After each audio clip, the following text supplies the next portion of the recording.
2024-25 নাট্যবৰ্ষৰ madam Menaka নাটকখনৰ গীত মই হেনো প্ৰমতে পৰিছো শীৰ্ষক গীতটি আজি ভিডিঅ'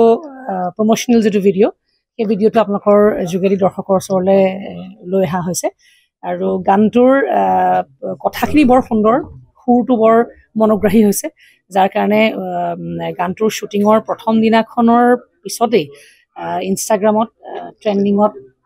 এক নম্বৰত আহিলে অসমীয়া গানৰ ভিতৰত এতিয়া আৰু আমি আটাইকে ধন্যবাদ জ্ঞাপন কৰিছো খুব কম দিনৰ ভিতৰতে আপোনালোকে গানটো কিমান আদৰ চেনেহ যোগাইছে অডিঅ'টোক বিশেষকৈ আৰু তাৰ লগতে সেইকাৰণে এতিয়া ভিডিঅ'টো আপোনালোকৰ ওচৰলৈ আহি আছে ভিডিঅ'টোক আপোনালোকে সিমানেই ভাল পাব বুলি আমি আশা কৰিছো আমাক কেনেকুৱা পাই জনাব নাটকখনৰ এটা সম্যক আভাস এই গীতটিৰ যোগেদি আপোনালোকৰ ওচৰলৈ লৈ অহা হৈছে আৰু মৰম লগা মিঠা দুটা চৰিত্ৰ আছে গানটো মোৰ খুব ভাল লাগিলে গানটোত অভিনয় কৰি গান সচৰাচৰ যিবোৰ ৰোমান্টিক গান কৰি থকা হয় তেনেকুৱা গানতকৈ অলপ পৃথক হৈছে ড্ৰামা বেছড এটা গান তাৰ লগতে নৃত্যও আছে উদয়ে কোৰিঅগ্ৰাফি কৰিছে গায়ত্ৰী আমাৰ ডান্সৰ ষ্টেপছসমূহ দিছে সুমন দৰা আছে বিপুল দাস মিৰ্জা তেওঁ আছে কেমেৰাত বাকী অভিজিতাৰ লিৰিক্স অজয় লিৰিক্স দীপকেশৰ সংগীত মিউজিক এৰেঞ্জমেণ্ট অজয় সংগীত ব্যৱস্থাপনা সকলোৰে মিলি এটা খুব সুন্দৰ প্ৰচেষ্টা মই হেনো প্ৰেমতে পৰিছো আৰু গানটো যেতিয়া প্ৰথম শুনিছিলো শুনাৰ দিনাখনে কিন্তু মই প্ৰেমত পৰিছিলো গানটো সেইকাৰণে চাগে গানটো ৰাইজে ভাল পাইছে আৰু আশীৰ্বাদ কৰিব আবাহনৰ ফালৰ পৰা আপোনালোকৰ ওচৰলৈ আৰু ভাল ভাল গীত ভাল ভাল নাটক আমি আনিবলৈ সদায় চেষ্টা কৰি আহিছো অনাগত সময়তো থাকিব তিনিখন ভিন্নধৰ্মী নাটক আছিল অৰ্ধাংগিনীৰ পৰা আৰম্ভ কৰি এইবাৰ নামটো অলপ ব্যতিক্ৰম পাইছো মেডাম মেনকা কেনেকুৱা ধৰণৰ হ'ব পাৰে বা মেডাম মেনকাত আচলতে চৰিত্ৰসমূহ বৰ বেলেগ পৃথক যিকেইটা চৰিত্ৰ তেওঁ বনাইছে অভিজিতাই সেইকাৰণে নামটো মেডাম মেনকা দিয়া হৈছে এই নামটোত কেইবাটাও চৰিত্ৰ সোমাই আছে আৰু তাৰ লগতে আছে মইনা কুশলে আঁচনি তই যিখন প্ৰথম নিশাৰ নাটক ইতিমধ্যে আমি এটা প্ৰমো ৰিলিজ কৰিলোৱে সেইখন সেই নাটকখনৰ বিষয়ে ক'বলৈ মোৰ ভাষা নাই আচলতে এনেকুৱা এখন নাটক তেওঁ ৰচিছে যেতিয়া মঞ্চলৈ আহিব তেতিয়া দৰ্শকে সেই আচল সোৱাদটো পাব আৰু তাৰ লগতে আছে লেডি মেকবেথ গতিকে তিনিটা ভিন্ন ৰস তিনিখন ভিন্ন নাটক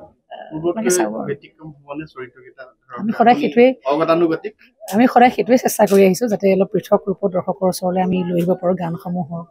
বা নাটকসমূহ হওক বা চৰিত্ৰসমূহ হওক বাকী ৰাইজে সদায় আমাক সেইখিনি হেঁপাহ দেখুৱাই আহিছে আদৰ দেখুৱাই আহিছে আমাৰ কাৰণে সেয়াই বৰ সৌভাগ্যৰ কথা আৰু 2024-25 নাট্যবৰ্ষৰ মেডাম মেনকা নাটকখনৰ গীত মই হেনো প্ৰমতে পৰিছো শীৰ্ষক গীতটি আজি ভিডিঅ'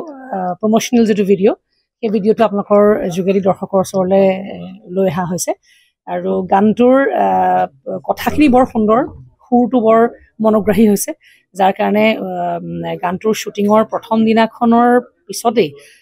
ইনষ্টাগ্ৰামত ট্ৰেন্ডিঙত এক নম্বৰত আহিলে অসমীয়া গানৰ ভিতৰত এতিয়া আৰু আমি আটাইকে ধন্যবাদ জ্ঞাপন কৰিছো খুব কম দিনৰ ভিতৰতে আপোনালোকে গানটো কিমান আদৰ চেনেহ যোগাইছে অডিঅ'টোক বিশেষকৈ আৰু তাৰ লগতে সেইকাৰণে এতিয়া ভিডিঅ'টো আপোনালোকৰ ওচৰলৈ আহি আছে ভিডিঅ'টোক আপোনালোকে সিমানেই ভাল পাব বুলি আমি আশা কৰিছো আমাক কেনেকুৱা পাই জনাব নাটকখনৰ এটা সম্যক আভাস এই গীতটিৰ যোগেদি আপোনালোকৰ ওচৰলৈ লৈ অহা হৈছে আৰু মৰম লগা মিঠা দুটা চৰিত্ৰ আছে গানটোত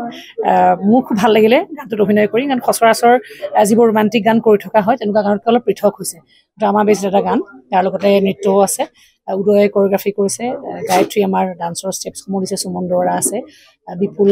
দাস মিৰ্জা তেওঁ আছে কেমেৰাত বাকী অভিজিতাৰ লিৰিক্স অজয় লিৰিক্স দীপকেশৰ সংগীত মিউজিক এৰেঞ্জমেণ্ট অজয় সংগীত ব্যৱস্থাপনা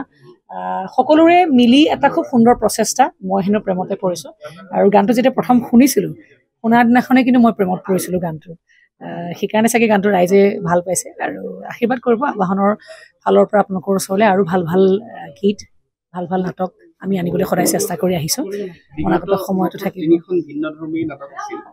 অৰ্ধাংগিনীৰ পৰা আৰম্ভ কৰি এইবাৰ নামটো অলপ ব্যতিক্ৰম পাইছো মেডাম মেনকা কেনেকুৱা ধৰণৰ হ'ব পাৰে বা মেডাম মেনকাত আচলতে চৰিত্ৰসমূহ বৰ বেলেগ পৃথক যিকেইটা চৰিত্ৰ তেওঁ বনাইছে অভিজিতাই সেইকাৰণে নামটো মেডাম মেনকা দিয়া হৈছে এই নামটোত কেইবাটাও চৰিত্ৰ সোমাই আছে আৰু তাৰ লগতে আছে মইনা কুশলে আঁচনি তই যিখন প্ৰথম নিশাৰ নাটক ইতিমধ্যে আমি এটা প্ৰমো ৰিলিজ কৰিলোৱে সেইখন সেই নাটকখনৰ বিষয়ে ক'বলৈ মোৰ ভাষা নাই আচলতে এনেকুৱা এখন নাটক তেওঁ ৰচিছে যেতিয়া মঞ্চলৈ আহিব তেতিয়া দৰ্শকে সেই আচল সোৱাদটো পাব আৰু তাৰ লগতে আছে লেডি মেকবেথ গতিকে তিনিটা ভিন্ন ৰস তিনিখন ভিন্ন নাটক আপোনালোকে চাব আৰু। ব্যতিক্ৰম হ'বনে চৰিত্ৰকেইটা আমি সদায় সেইটোৱে অগতানুগতিক চেষ্টা কৰি আহিছোঁ যাতে অলপ পৃথক ৰূপত দৰ্শকৰ ওচৰলৈ আমি লৈ আহিব পাৰোঁ গানসমূহ হওক বা নাটকসমূহ হওক বা চৰিত্ৰসমূহ হওক বাকী ৰাইজে সদায় আমাক সেইখিনি হেঁপাহ দেখুৱাই আহিছে আদৰ দেখুৱাই আহিছে আমাৰ কাৰণে সেয়াই বৰ সৌভাগ্যৰ কথা আৰু যিকোনো খবৰৰ বাবে যোগাযোগ কৰক আমাৰ এই নম্বৰত 7099017330 আৰু 7099017110